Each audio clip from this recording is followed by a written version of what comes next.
Hello everyone. So arrays ప్లేలిస్ట్లో మనము ఇంకో క్వశ్చన్ని చూద్దాము. ఓకే, సి ఈ క్వశ్చన్ ఏంటి? Write a program to separate odd and even integers into separate arrays. C అంటే ఒకే అరే ఇస్తాడు, అందులో కొన్ని డేటా ఎలిమెంట్స్ ఉంటాయి. ఆబ్వియస్గా మనం ఏం చేయాలి? అందులో ఉన్న ఆడ్ని ఒక అరే కింద ఒకే అరే ఇస్తాడు. బేసిక్గా మేబీ ఇక్కడ ఉన్న ఎగ్జాంపుల్ తీసుకుందాం. 25, 47, 42, 56 అండ్ దెన్ 32. ఇప్పుడు ఏంటి? ఈవెన్ ఉన్న నంబర్స్కి ఒక అరే, ఆడ్కు ఉన్న నంబర్స్కి ఇంకో అరేని క్రియేట్ చేసి ఆ రెండింటిని ప్రింట్ చేయాలి. సో ఇది ఎంత ఈజీ, ఒకసారి ఎలా చేయాలి అనేది చూద్దాం. Okay, basic principle. ఒక నెంబర్ ఈవెన్ అవ్వాలి అంటే divided by 2 like modulo by 2 చేస్తే ఈక్వల్స్ టు 0 రావాలి. ఇది మన ప్రిన్సిపల్. మరి ఇప్పుడు దీన్ని ఎట్లా చేయాలి? ఒక్క వేరియబుల్కైనా, ఒక ఎలిమెంట్గా కాదు, అన్నిటికీ కదా. అండ్ ఇదే కదా అరేస్లో ఉన్న బేసిక్ పాయింట్. సో ఇప్పుడు నేను ఇక్కడ డైరెక్ట్గా నాకు రెండు అరేస్ని క్రియేట్ చేయాలి. ఒకటి ఈవెన్ అనుకుందాము, ఇంకోటి ఆడ్ అనుకుందాము. ఇప్పుడు క్వశ్చన్ ఏంటంటే దాని సైజ్ ఎంత అవ్వాలి, అంతే కదా క్వశ్చన్. ఎంత సైజు క్రియేట్ చేస్తావు, ఎంత సైజు క్రియేట్ చేయాలి? ఏముంది, నాకు ఎన్ని ఎలిమెంట్స్ ఇస్తాడు? ఈవెన్ ఆడ్ 2 పాసిబిలిటీస్ ఉన్నాయి. n/2 ఈవెన్కి, n/2 ఆడ్కి ఇచ్చేసేయి, రన్ చేసే సరిపోద్ది, అంతే. కరెక్ట్. మళ్ళీ అలానే డమ్గా ఆలోచించు, కరెక్ట్గా క్వశ్చన్ అర్థం చేసుకో. ఏమంటున్నాడు? ఓకే, n ఎలిమెంట్స్ ఇస్తాడు, కానీ వాడు ఆ n ఎలిమెంట్స్లో సగం ఎలిమెంట్స్ ఈవెన్కి ఇస్తాను, సగం ఎలిమెంట్స్ ఆడ్కి ఇస్తానని చెప్పాడా? చెప్పలా. అసలు డేటా ఎలా ఉండిద్దో తెలుసా? తెలీదు. మరి ఈ అజంప్షన్ ఎలా వేసుకుంటావు? వాట్ ఇఫ్ ఇచ్చిన n ఎలిమెంట్స్ అన్నీ ఈవెన్ అయితే, లేదా ఇంకో టెస్ట్ కేసులో ఇచ్చిన ప్రతి ఎలిమెంట్స్ 10 ఉంటే ఆ 10 ఆడ్ అయితే, మరప్పుడు నువ్వు n/2 ఈవెన్కి, n/2 ఆడ్ క్రియేట్ చేస్తావు. సపోజ్ అన్ని ఈవెన్ అయితే ఇక్కడ n/2నే పెట్టగలుగుతున్నావు కదా, మరి మిగతా n/2 ఏం చేస్తావు? క్లియర్గా ఉంది కదా. మరి ఎంత సైజు నేను క్రియేట్ చేయాలి? దానికి వర్స్ట్ కేసులో నేనేం ఆలోచించవచ్చు? వర్స్ట్ కేసులో ఆ n ఎలిమెంట్స్ అన్నీ ఏమంటచ్చు? ఐదర్ అన్నీ ఈవెన్ కానీ, లేదా ఇంకొక వర్స్ట్ కేసులో అన్నీ ఆడ్ కానీ అయి ఉండొచ్చా? అంటే nలో ఉన్న ఎలిమెంట్స్. అంటే సేఫ్ సైడ్గా ఉండాలి అంటే నేను ఈ అరే లెంత్ కూడా n క్రియేట్ చేయాలా, ఆడ్ కూడా n క్రియేట్ చేయాలా? అంతే కదా. ఇప్పుడేంటి, అదే ఫర్ లూప్ని i నుండి లైక్ 0 నుండి నాకు ఏదైతే అరే ఇచ్చాడో దాన్ని డాట్ లెంత్కి i++ అని క్రియేట్ చేసి, ఇప్పుడు ఏం చేయాలి? నేను ఫస్ట్ ఆ ఎలిమెంట్ ఈవెనా కాదా అని చెక్ చేయాలి. ఇఫ్ ఇన్ కేస్ ఆ అరే of i element modulo divided by 2 అయితే నేను అది ఈవెన్ అని చెప్పచ్చా? అఫ్ కోర్స్ ఈవెన్ అని కన్ఫర్మ్ అయిపోయిన తర్వాత మరి మనం ఏం చేయాలి? ఇక్కడ ఆ ఇన్స్టాన్స్లో రన్ అవుతున్న i వాల్యూని, అంటే ఆ పర్టికులర్ డోర్ని ఓపెన్ చేసి, లేదా ఆ పర్టికులర్ మనిషి దగ్గరికి వెళ్ళి, లాస్ట్ వీడియో అనాలజీ అందులోకి వెళ్ళి, ఇప్పుడు నేనేంటి ఈవెన్ అని కన్ఫర్మ్ అయిపోయింది కాబట్టి ఈవెన్లో పెట్టచ్చా? మరి ఇప్పుడు ఎక్కడ i పెడుతున్నా, పెట్టచ్చా లేదా? పెట్టచ్చా లేదా? ప్రాబ్లం ఏముంది? ఇనీషియల్గా 0 కాబట్టి ఇక్కడే వచ్చేసిద్ది ఆ నెంబరు. కరెక్ట్గా అబ్జర్వ్ చేయి. వాట్ ఇఫ్ ఇక్కడ ఆల్రెడీ ఒక ఈవెన్ నెంబర్ ఉంది, సమ్ 32 ఉంది అనుకో. నెక్స్ట్ ఇక్కడ 42 అనే నెంబర్ ఉంది అనుకో. వాట్ ఇఫ్ నేను థర్డ్ ఇక్కడ లాస్ట్ ఇన్స్టాన్స్ని రన్ చేస్తున్నా, అంటే నా i వాల్యూ ఇప్పుడు 5 అయింది, కానీ నేను పెట్టాల్సిన లొకేషన్ 2లో. ఇక్కడ i వాల్యూ పెడితే ఇక్కడ i వాల్యూలోనే పెట్టాల్సింది నువ్వు 5లో. మరి ఇప్పుడు ఏంటి? Same routine. సపరేట్ ఈవెన్కి ఈవెన్ ఇండెక్స్ అనే వేరియబుల్ని క్రియేట్ చేసుకో, 0 నుండి స్టార్ట్ చేయి. ఇక్కడ i బదులు ఈవెన్ అరేలో పెడుతున్న ప్రతిసారి ఫస్ట్ ఆ ఇండెక్స్లో పెట్టేసి దాని తరువాత ఆ ఇండెక్స్ని జరుపుకుంటా వెళ్ళు. క్లియర్? అంతే కదా మనం చేస్తుంది. ఇప్పుడు ఈవెన్ అయితే ఈవెన్ బాక్స్లో పెట్టాలి. ఇక్కడ నెక్స్ట్ ఐ ఆడ్ అవ్వచ్చు, ఈవెన్ అవ్వచ్చు, ఐ ఆడ్ అవ్వచ్చు, ఈవెన్ అవ్వచ్చు. ఇప్పుడు ఇర్రెస్పెక్టివ్ ఆఫ్ ఐ ఈవెన్ అరేలో ఉన్న నెక్స్ట్ బాక్స్లో అప్పటిదాకా స్టోర్ అయిన తర్వాత దాంట్లో కదా మనకు కావాల్సింది. మరి ఆ తర్వాత స్టోర్ అవుతున్న ప్లేస్ ఐ మీద డిపెండ్ అవుతుందా లేదా? అవ్వట్లా. అదే కదా నువ్వు క్లియర్గా ఆలోచిస్తే నీకు అర్థమవుతుంది. అదే రాసాము. ఎల్స్ అలా కాదంటే ఇక్కడ ఉన్న నెంబర్ ఈవెన్ కాదు అని అర్థం. అప్పుడేం చేయాలి? అదే అరే ఆఫ్ ఐలో ఉన్న ఎలిమెంట్ని ఫిక్స్ చేసి ఇప్పుడు ఆడ్ ఇండెక్స్ అనే వేరియబుల్ని క్రియేట్ చేసుకో. మళ్ళా ఆడ్ని ఇండెక్స్ ప్లస్ చెయ్యి. ఇక్కడ కూడా నేను ఆడ్ ఇండెక్స్ అని క్రియేట్ చేసి 0 అని పెట్టచ్చు. సింపుల్. ఏముంది అందులో? క్వశ్చన్ ఏంటి? నీ బ్రెయిన్ ఆ పర్టికులర్ స్టెప్కి ఎలా చేస్తుంది అనేది ఫోకస్ చేయి, అర్థమైపోయింది. అండ్ బిఫోర్ కోడ్ రాసే ముందు ఇదే ప్రోగ్రామ్ని ఒక్కసారి మనం డీబగ్ చేద్దాం. ఎలా వస్తుంది? ఇనీషియల్గా ఇవే మన ఎలిమెంట్స్ అనుకుందాము. ఇప్పుడు నేనేంటి ఈవెన్ ఇక్కడ 5 ఎలిమెంట్స్ కాబట్టి 1 2 3 4 5 ఇది ఈవెన్ అరేకి క్రియేట్ చేశాను. నెక్స్ట్ ఆడ్ కూడా ఇంకో అరేని క్రియేట్ చేస్తున్నా 1 2 3 4 5. ఇప్పుడు చూడు నా ఐ వాల్యూ ఇనీషియల్గా 0 ఉంది. ఇక్కడ 0 1 2 3 4. ఇనీషియల్గా నేను ఈవెన్ అయితే ఇక్కడ పాయింట్ చేయాలి, ఇందులోనే కదా పెట్టాల్సింది. ఇనీషియల్గా ఆడ్ ఇండెక్స్ అయితే ఇక్కడ పెట్టాల్సి. ఇది ఆడ్ ఇండెక్స్, ఇది ఈవెన్ ఇండెక్స్ అనుకుందాం. ఇప్పుడు ఏం చేయాలి? ఐ 0 అయితే ఇది ఈవెనా? కాదు, ఆడ్. కాబట్టి ఆడ్ అరేలో పెట్టి నెక్స్ట్ నా ఈ ఓఐ అనే ఇండెక్స్ని ఇక్కడికి పాయింట్ చేయాలి. అందుకే కదా ఈ ప్లస్. అవునా కాదా? నెక్స్ట్ ఇటరేషన్లో ఐ ఈక్వల్స్ టు 1 దీనికి పాయింట్ చేసింది.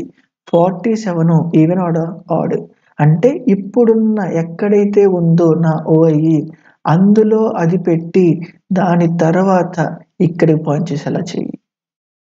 ఇప్పుడు చూడు ఈసారి 42 వచ్చింది. అదే ఇప్పుడు ఏమవ్వాలి? అదే నువ్వు ఇక్కడ ఐ రాస్తే ఐ ఇప్పుడు ఈ వాల్యూ ఎంత? 2 ఇక్కడ రాయాల్సి వస్తుంది. నీకు అర్థమవుతుందా ప్రాబ్లము? ఎందుకు మనం చేస్తున్నాం అనేది? అలా ఇప్పుడు చూడు దీనివల్ల ఏమైంది?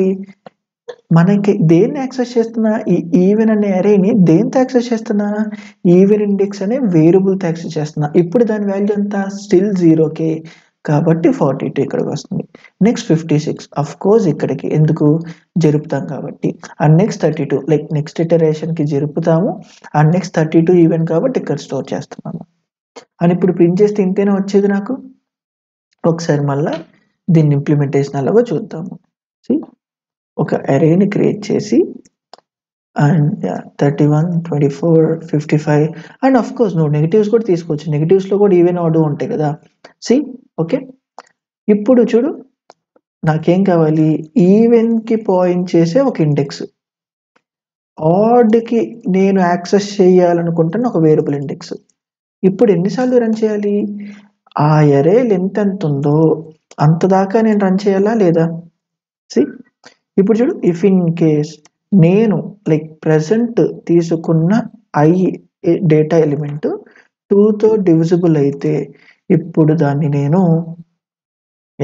అని ఇక్కడ ఆబ్వియస్గా ఒక ఈవెన్ అరే కావాలి ఆఫ్ నమ్స్ లెంత్. వర్స్ట్ కేస్ గురించి ఆలోచిస్తున్నాము. అండ్ దెన్ ఆడ్ కూడా సేమ్ అదే నమ్స్ లెంత్ కావాలి. అండ్ దెన్ ఇప్పుడు చూడు ఈవెన్ ఇండెక్స్లో ఉన్న పొజిషన్లో నాకు ఈ నమ్స్ ఆఫ్ ఐ అనే డేటా పెట్టు. ఇఫ్ ఇన్ కేస్ అది కాకపోతే ఆడ్ అనే అరేలో ఆడ్ ఇండెక్స్ అనే దాంతో యాక్సెస్ చేసి నమ్స్ ఆఫ్ ఐ పెట్టు. అయిపోయిందా? మరి వన్స్ డేటా పెట్టిన తర్వాత నెక్స్ట్కి పాయింట్ చేయాలి కదా, అందుకే ఇక్కడ ఈవెన్ ఇండెక్స్, అది ఈవెన్ అని కన్ఫర్మ్ అయిన దాని తర్వాతే ఇక్కడ ఆడ్ ఇండెక్స్, అది ఆడ్ కన్ఫర్మ్ అయిన తర్వాత. సో ఇప్పుడు ఇక్కడ ఒకసారి మనము ఒరిజినల్ అరేని ప్రింట్ చేద్దాము.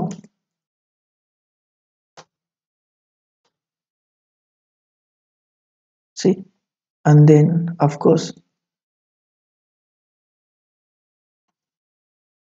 even ని ప్రింట్ చేద్దాం, and then out. ఆ మిగతా కన్సోల్ యూఐ ఏదైతే మనం కాన్స్టెంట్ డేటా లాగా రాస్తాం అది నువ్వు రాసి 31, 24, 55 like what ever the data ఇది ఇనిషియల్గా ఉంటే 24 - 22 ఈవెన్ అయినా అండ్ మిగతాయి తీసేసాయి, లైక్ ఆబ్వియస్గా 0 ఉంటాయి కాబట్టి 31, 55, 45 ఆడేనా.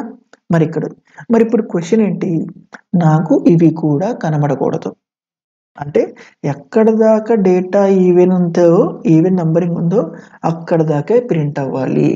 మరి ఇప్పుడు ఏం చేయొచ్చు, ఇది బ్లైండ్గా ప్రింట్ అయ్యే డేటా కదా, మరి ఇప్పుడు నేను దీన్ని తీసేసి ఇప్పుడు ఎక్కడ దాకా రన్ చేయాలి, సి 0 నుండి సపోజ్ ఇక్కడ నేను ఈవెన్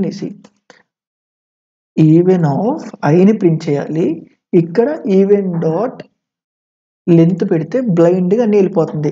కానీ నాకు ఆ ఈవెన్ అరే ఎక్కడ దాకా ప్రింట్ అవ్వాలి, సి ఎక్కడైతే సి వన్స్ ఇక్కడ డేటా ఫిల్ అయిపోయిన తర్వాత ఇక్కడైనా పాయింట్ చేసేది అంటే ఎక్కడైతే ఈ ఈవెన్ ఇండెక్స్ అనేది పాయింట్ చేసిందో దాని ముందు దాకా నేను ప్రింట్ చేస్తే డ్యామ్ షూర్గా అందులో ఈవెన్ డేటా ఉందనేది కన్ఫర్మ్ అయింది కదా. సిమిలర్గా కూడా కదా, ఎక్కడైతే ప్రజెంట్ ఓఐ పాయింట్ చేసిందో దాని ముందు దాకా అని చెప్పచ్చా. సో ఇక్కడ నేను ఈవెన్ డాట్ లెంత్ అనకుండా ఆ ఈవెన్ ఇండెక్స్ అని పెడితే చాలు. ఎందుకు ఇక్కడ ఈక్వల్ కేస్ పెట్టట్లా, ఈక్వల్ అయితే అది కూడా ఈక్వల్ పెట్టట్లా. అండ్ దెన్ సిమిలర్ వే ఇక్కడ ఆడ్ ఇండెక్స్ ఏనా, ఎందుకు even index odd index different పొజిషన్స్లో ఉండొచ్చు కదా, నువ్వు ఎలా ఒకటే అప్లై చేస్తావు రెండింటికి, సి అది బేసిక్ అంతేనా. సి అండ్ ఇక్కడ అండ్ ఈ రెండింటికి కన్సోల్ డిఫరెన్స్ ఉండాలి కాబట్టి యా ప్రింట్ ఎలా అని పెడదాము, సో దట్ అది సరిపోతుంది. చూడు సి 31, 24లో ఇది ఈవెన్ డేటా అండ్ ఇది ఆడ్ డేటా అంతేనా. అండ్ ఇక్కడతో క్వశ్చన్ అయిపోయిందా. మరి ఇప్పుడు ఇక్కడ ఏం చేసాము ఒకసారి చూద్దాం, దీని టైం కాంప్లెక్సిటీ అంతా చూద్దాము. సి ఈ లూప్ ఎన్నిసార్లు రన్ అవుతుంది, అరేలో ఉన్న ప్రతి ఎలిమెంట్ కదా, మరి అరే సైజు n అయితే ఇది n టైమ్స్ అయినా రన్ అయ్యేది అంటే సింపుల్గా నేను బిగ్ ఆఫ్ n అనొచ్చా. అగైన్ టైం మిగతాయి చెప్పట్లేదు, ఇఫ్ ఇన్ కేస్ నీకు టైం కాంప్లెక్సిటీ వీటి మీద తెలియకపోతే డెడికేటెడ్గా వీడియో చేశాను, ఒకసారి అది చూడు నీకు క్లారిటీ వచ్చేసింది. అండ్ దెన్ ఇక్కడ చూడు ఏమవుతుంది, వన్స్ అది అయిపోయిన తర్వాత ఇక్కడ ప్రింటింగ్కి లైక్ అఫ్కోర్స్ ప్రింటింగ్ మనం జనరల్గా కన్సిడర్ చేయము, బట్ స్టిల్ ప్రోగ్రామ్లో రాసాం కాబట్టి చూద్దాం ఎన్నిసార్లు రన్ అవుతుంది. ఇక్కడ ఈవెన్ ఇండెక్స్ ఎంత అయితే అంత, అంటే అప్పటిదాకా ఈవెన్ ఇండెక్స్ సపోజ్ అది కే దగ్గర దాకా రన్ అవుతుంది అనుకుందాం, వేర్ కే అనేది <= n దాకా ఉంటుంది అంతే కదా, ఎట్ మ్యాక్స్ n దాకా రన్ అయింది. మరి ఇప్పుడు ఈ ఆడ్ కూడా అంతేనా. ఇప్పుడు మరి ఈ రెండు ఈక్వల్, ఇక్కడ కూడా కే అని తీసుకోకూడదు, ఎందుకు ఈవెన్ ఇండెక్స్ అని కే అనుకున్నా, ఆడ్ ఇండెక్స్ ఈవెన్ ఇండెక్స్ డెఫినెట్గా ఈక్వల్ ఉంటాయా, ఉండవు. అలాంటప్పుడు నువ్వు ఒకటే వేరియబుల్ లైక్ కాన్స్టెంట్ లాగా కన్సిడర్ చేయడానికి ఎలా తీసుకుంటావు, తీసుకోలేవు. సో ఇది కూడా ఈ అనుకుందాము ఈజీగా ఉండడానికి, డిఫరెన్స్ ఇది ఓ అనుకుందాము. సో ఈ <= n టైమ్స్ రన్ అయ్యింది అండ్ ఓ కూడా <= n. ఇప్పుడు మరి ఏం చూడాలి మనం పద్దాక, వర్స్ట్ బిహేవియర్ గురించైనా ప్రతి కోడ్ ఇది వర్స్ట్ అయినా బెస్ట్ అయినా నేను n టైమ్స్ ఆ డేటాను రన్ చేయాలా ఇర్రెస్పెక్టివ్ ఆఫ్ ఈవెన్ ఆడ్ అనేది, కాబట్టి ఇది n ఫిక్స్. మరి ఇది ఎంత, వర్స్ట్ కేసులో అన్నీ ఈవెన్ అయితే ఇది. మరి అప్పుడు ఇదేమైద్ది? ఆడ్ 0నేనా? లేదు. నెక్స్ట్ ఏమో రావచ్చు? అన్నీ ఆడ్ రావచ్చు. అంటే ఇది n టైమ్స్ అది ఇప్పుడు 0నేనా? లేదా ఆల్టర్‌నేటివ్‌గా ఇందులో కొన్ని, ఇందులో కొన్ని. ఎన్నైనా గాని ఈ 2 కలిపితే కన్ఫర్మ్‌గా అది nకి ఈక్వలా కాదా? అంతే కదా! nలో ఉన్న ఎలిమెంట్స్ నువ్వు పార్టిషన్ చేస్తే ఇది కొంచెం, ఇది కొంచెం ఉండదు. బట్ కంబైన్డ్‌గా n కదా! సో, టోటల్‌గా ఏమైద్ది? 2n. అగైన్ దీన్ని నేను బిగ్ ఆఫ్ n అని రాయొచ్చా? సో, దీని కాంప్లెక్సిటీ బిగ్ ఆఫ్ n. మరిక్కడ అంతా బానే ఉందా? అంటే కాదు. మరేంటిది? మనము ఇర్రెస్పెక్టివ్ ఆఫ్ డేటా ఎలిమెంట్స్ ఇక్కడ మనం ఏం తీసుకున్నాము? ఆడ్‌కి n సైజ్ తీసుకున్నా, ఈవెన్‌కి n సైజ్ తీసుకున్నా. నాకిది నచ్చల. ఎందుకు? సపోజ్ అన్నీ ఈవెన్ అయితే ఆడ్‌లో 0 ఎలిమెంట్స్ ఉంటాయి. అదే ఎగ్జాంపుల్ ఇక్కడ చూద్దాం. ఇక్కడ 56 పెడుతున్నా, ఇక్కడ 46 పెడుతున్నా, అండ్ దెన్ 22 అండ్ ఇక్కడ 32 పెడుతున్నా. 30 పెడుతున్నా. ఇప్పుడు ఒకసారి రన్ చేద్దాం చూడు. ఆడ్‌లో ఒక్కటి కూడా ప్రింట్ అవ్వదు. మరి ఆడ్ ఒక్కటి కూడా ప్రింట్ కాలేదు. బట్ స్టిల్ నేను ఇక్కడ ఆడ్‌కి n సైజ్ మెమరీ ఇచ్చానా లేదా? మెమరీ వేస్టేజ్ అవుతుంది. మరప్పుడు n అనేది ఇప్పుడు 5 ఒకవేళ 10,000 లైక్ బిగ్గర్‌గా ఆలోచించు. అప్పుడు n సైజ్ అంతా, ఆడ్ సైజ్ అంతా వేస్ట్ అయిపోయింది కదా! మరప్పుడు దానికి సొల్యూషన్ ఏంటి? దానికి సొల్యూషన్ ఏం చేయొచ్చు? ప్రాబ్లమ్ ఎందుకొస్తుంది? ముందుగా ఎన్ని ఆడ్, ఎన్ని ఈవెన్ ఉంటాయని మనకు తెలియపోవడం. అదే కదా ప్రాబ్లము. మరిప్పుడు ముందుగానే ఒకసారి ఎన్ని ఆడ్, ఎన్ని ఈవెన్ ఉన్నాయని తెలుసుకోవడానికి ట్రై చేసిన తర్వాత డేటా నేను అలొకేట్ చేయొచ్చా లేదా? అంటే ఇక్కడ చూడు. సైజ్ ఫిక్స్ కాబట్టి ఇప్పుడు నేను ఎన్ని ఈవెన్ ఉన్నాయి అని తెలుసుకోవడానికి ట్రై చేస్తే, ఎన్ని ఈవెన్ ఉన్నాయని తెలుసుకోవడానికి ట్రై చేస్తే ఆ సైజ్ మైనస్ ఈ ఈవెన్‌ని తీసేస్తే ఆడేనా? And vice versa. సో, ఇప్పుడు నేనేం చేస్తున్నా, ఎన్ని ఈవెన్ ఉన్నాయని తెలుసుకోవడానికి ట్రై చేస్తున్నా. కౌంటర్ అని పెట్టి నేను ముందుగా n టైమ్స్ రన్ చేసి, n టైమ్స్ లైక్ అరే మొత్తాన్ని నేను రన్ చేసి, ఇఫ్ ఇన్ కేస్ ఆ నమ్స్ ఆఫ్ i మోడ్యులో గాని 2తో డివైడ్ అయితే నేను దాన్ని ఇంక్రిమెంట్ చేస్తున్నా. అండ్ ఆబ్వియస్‌గా ఏదైనా రాయొచ్చు. సో, కౌంటర్ +1 అని రాసా. ఇప్పుడు ఈ కోడ్ అయిపోయిన తర్వాత నేను ఏం కన్ఫర్మ్ చేయొచ్చు? సీ ఇక్కడ కౌంటర్ బదులు హౌ మెనీ ఈవెన్ అనేది రాస్తున్నా. సో దట్ మనకు కూడా క్లియర్‌గా ఉంటుంది. సో, ఇప్పుడేంటి? ఎన్ని ఈవెన్ ఉన్నాయి అనేది నాకు తెలిసిపోయిందా? ఇక్కడ బ్లైండ్‌గా నమ్స్ డాట్ లెంత్ అనకుండా హౌ మెనీ ఈవెన్ అని రాయొచ్చా లేదా? అండ్ ఇక్కడ వాటెవర్ ఇప్పుడు సపోజ్ 10 ఎలిమెంట్స్ ఉన్నాయి. 10 అరే సైజ్ 10 అనుకుంటే అందులో 3 ఈవెన్ అన్నాను. మరి మిగతా ఏమవుతాయి? ఆబ్వియస్‌గా ఆడే కదా! అంటే total length minus how many even అని తీసేస్తే నాకొచ్చేది ఆడే కదా! సో, ఇక్కడ హౌ మెనీ ఈవెన్ అని తీసేస్తే నాకొచ్చేది ఆడే కదా! సో, ఇప్పుడు ఆడ్ కూడా సరిపోయిందా? అంటే ఇప్పుడు దీనివల్ల ఏం చేసాం చెప్పు? ఓన్లీ టోటల్‌గా ఈవెన్, ఆడ్ కలిపి n సైజ్ కెపాసిటీని మాత్రమే ఇచ్చాము. 2n కాదిప్పుడు. Only n. వాటిల్లో అవి డేటా బట్టి అడ్జస్ట్ అయిపోయిద్ది. ఇప్పుడు ఇదే దాన్ని నేను ఇక్కడ ఇది అవసరమా మనకిప్పుడు? ఎక్కడ దాకా రన్ చేయాలని అక్కర్లా. ఎందుకు? ఎక్కడ దాకా మన సైజ్ తీసుకుందే అరేస్ లైక్ ఈవెన్ ఎన్నుంటాయి, ఆడ్ ఎన్నుంటాయి అని ప్రీఫిక్స్‌గా తెలిసింది కాబట్టి. ఇప్పుడు ఇదంతా తీసేసి ఇందాకడ జస్ట్ డైరెక్ట్‌గా నేనిక్కడ ఈవెన్, ఆడ్ అని పాస్ చేయొచ్చా లేదా? ఇప్పుడు అదే కోడ్‌ని ఒకసారి మళ్ళా చూద్దాం. ఇప్పుడేంటి? ఈవెన్‌కి, ఆడ్‌కి పార్టిషన్ జరిగిపోయింది. సీ అన్నీ ఈవెన్ కాబట్టి ఇక్కడ నల్ ఏం ప్రింట్ కాలా. అండ్ ఇక్కడ 25 అండ్ దెన్ 55 అండ్ ఆఫ్‌కోర్స్ ఒకసారి మళ్ళా రీరన్ చేద్దాం. ఇప్పుడు చూడు ఈవెన్ మనకి 3 ఉన్నాయి. Total size 5. 5 - 3 2. 5 - 3 2.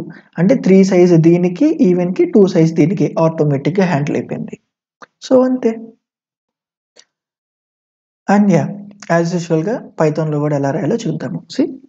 ఇక్కడ సేమ్ వే మెమరీని డిక్లేర్ చేసుకున్నాం. లైక్ మన అరేని డిక్లేర్ చేసేసుకున్నాము. ఇప్పుడు చూడు అక్కడ ఫర్ లూప్ జావాలో ఒకలాగా రాసాము. అండ్ ఇక్కడ పైథాన్‌కి వేరే రాసాము. ఇక్కడ నమ్స్లో ఉన్న ప్రతి డేటా ఎలిమెంట్ని తీసుకొని ఇఫ్ ఇన్ కేస్ అది ఈవెన్ అయితే ఒకటిని ఈల్ చేస్తుంది. అండ్ దెన్ ఇలా అయిన ప్రతిసారి ఆ వచ్చిన ప్రతి 1 వాల్యూని సమ్ చేయమంటుంది. అండ్ ఆబ్వియస్గా ఇది ఫంక్షన్ లైక్ సమ్ అనే డైరెక్ట్ ఫంక్షన్ ఉంది. అండ్ దెన్ దీని తర్వాత మనకి ఏమొస్తుంది, హౌ మెనీ ఈవెన్ నెంబర్స్ అనేది తెలిసిపోతుంది. అండ్ ఆబ్వియస్గా ఇప్పుడు ఒక ఎక్స్ట్రా అరేని క్రియేట్ చేస్తున్నాము. And total length minus how many even numbers ఉన్నాయి అనేది ఇంకో ఆడ్ అరేని క్రియేట్ చేస్తున్నాము. అండ్ ఇప్పుడు చూడు, మళ్ళా నమ్స్లో ఉన్న ప్రతి డేటాని మనం ట్రావర్స్ చేస్తూ ఇఫ్ ఇన్ కేస్ అది ఈవెన్ అయితే ఈవెన్ అరేలో పెట్టి అప్డేట్ చేస్తున్నాం, ఆడ్ అయితే ఆడ్ అరేలో పెట్టి అప్డేట్ చేస్తున్నాం. And then nums even odd మూడింటిని ప్రింట్ చేస్తున్నాం. ఒక్కసారి దీన్ని రన్ చేసి చూద్దాం. ఎలాంటి చేంజ్ లేదు. Okay, so that's it for this video. Thank you.